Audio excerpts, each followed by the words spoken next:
Marcus woke up at 7 a.m. his whole life.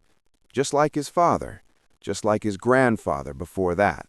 Rush out the door, barely eat, already behind before the day even started, living in reaction mode from the moment his eyes opened. He wasn't lazy. He worked hard, 2 jobs at one point. But no matter how hard he pushed, he always felt like life was happening to him instead of for him. Then one night, he read a single line that he couldn't shake. If you don't own the first hour of your day, the world will take every hour after it. He didn't sleep well that night. The next morning, Marcus set his alarm for 5 a.m. He hated it immediately.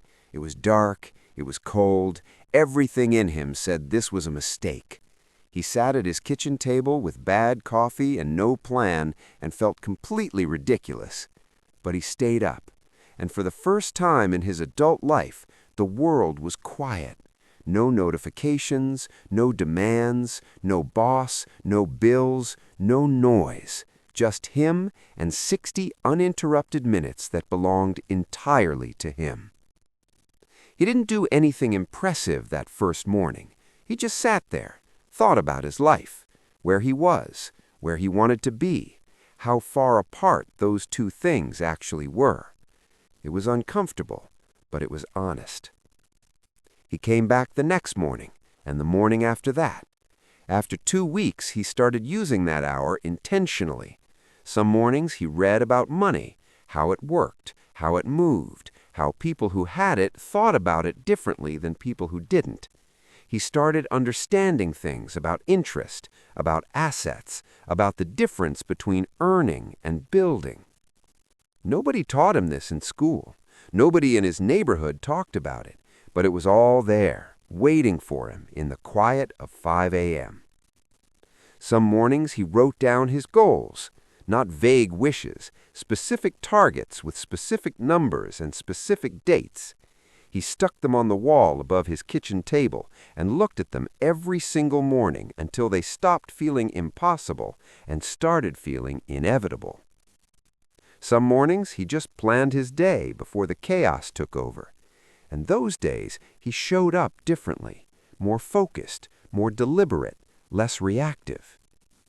6 months in, Marcus started a small online business in that early morning hour.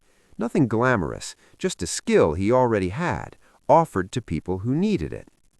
Before his household woke up, before his jobs demanded him, he was quietly building something of his own.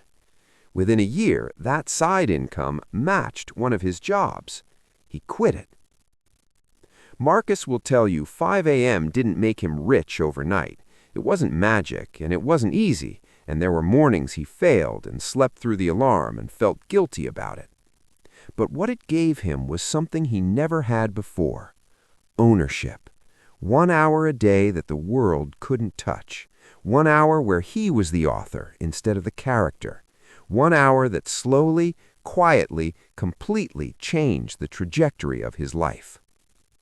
The poorest thing about Marcus was never his bank account. It was that he never believed he had time to think about something better. 5 a.m. gave him that time back, and everything else followed.